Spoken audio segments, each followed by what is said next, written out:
अस्सलाम वालेकुम दोस्तों, कैसे हो। मुझे उम्मीद है कि आप सभी सही हो गए। न्यू अपडेट के साथ में आ चुके हैं आपके सामने। और आज जो हम बात करने वाले हैं, कुछ बड़ी खबरें के बारे में बात करने वाले हैं जो कि आपको जानना ज़रूरी है। क्योंकि कुवैत के अंदर लगभग 4-5 दिन हो गए लगातार चेकिंग अभियान चल रहा है, लोगों को गिरफ्तार किया जा रहा है।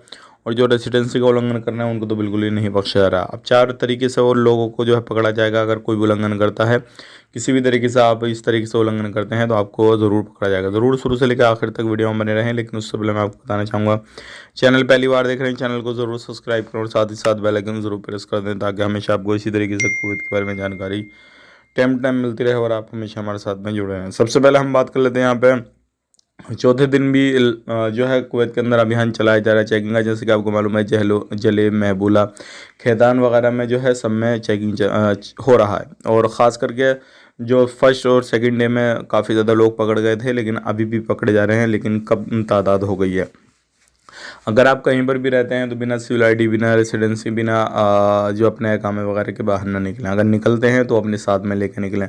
अब जो इलीगल लोग हैं वो उनको तो हर जगह से हर जगह जो भी है कहीं वो किसी भी जगह रहते हों तो हर जगह पर उनको पकड़ा जा रहा है। बात कर लेते हैं अब अगली खबर की तरफ। जो अगली खबर आ रही है निकल गया, एक कुवैती ने कुछ सामान जो था वो मंगाया था। जैसे वो शिप के थ्रू सामान आया, आने के बाद में कुवैती उसको रिसीव करने के लिए गया तो उसको गिरफ्तार कर लिया गया।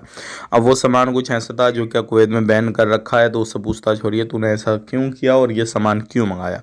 अब आने वाले वक्त में जो भी अपडेट आएगा हम आप तक शेयर कर देंगे। अगर आप सफ़र करने वाले हैं, कहीं से किसी को बुलाने वाले हैं, आने वाले हैं, खुद भी करने वाले हैं, तो आप भी इस तरीके का सामान वगैरह बिल्कुल ना मंगाएं, ना खुद लेकर जाएं, नहीं तो आपको परेशानी हो जाएगी। बात कर लेते हैं अगली खबर की तरफ। जो अगली खबर आ रही है ये काफ़ी बड़ी है। सोशल मीडिया पे, चाहे वो आप फेसबुक चला दें, टिकटॉक चला दें, चाहे आप यूट्यूब वगैरह चला दें, कुछ भी सोशल मीडिया पे गलत एक्टिविटी करते हैं, मतलब गलत इस तरीके की जो कुवैत में हुआ ही नहीं उस चीज़ को बताते हैं, या फिर किसी भी तरीके से कुवैत के आमिर के बारे में अफवाहें फैलाते हैं, कुवैत में जो भी मिनिस्ट्री है उनके बारे में अफवाहें फैलाते हैं, या किसी भी तरीके से गवर्नमेंट को बुरा भला बोलते हैं जो उसने किया ही नहीं। तो इस तरीके से अगर आप करते हैं तो आप पर कार्रवाई की जाएगी। तो सोशल मीडिया पर कहीं पर भी, चाहे वो टिकटॉक हो या फिर यूट्यूब, फेसबुक वगैरह, पोस्ट वगैरह भी डालते हैं, किसी भी तरीके से ध्यान से डालें और ऐसी चीज़ ना डालें जिससे किसी भी तरीके से कोई बंदे के बारे में या किसी चीज़ के बारे में उसमें गलत लिखा हुआ हो। अगर ऐसा होगा तो भाई आपको बख्शा नहीं जाएगा, फ़ौरन आपको पकड़ के डिपोर्ट कर दिया जाएगा। कुवैत के अंदर इस टाइम पे बहुत ज़्यादा छापामारी हो रही है। अचानक से हर जगह पे छापामारी की जा रही है और लोगों को पकड़ा भी जा रहा है। वीडियो में इतना ही। अगर वीडियो अच्छा लगा लाइक करें, शेयर करें। आप अपना ख्याल रखें, अपनी फैमिली वालों का ख्याल रखें। Take care, bye bye.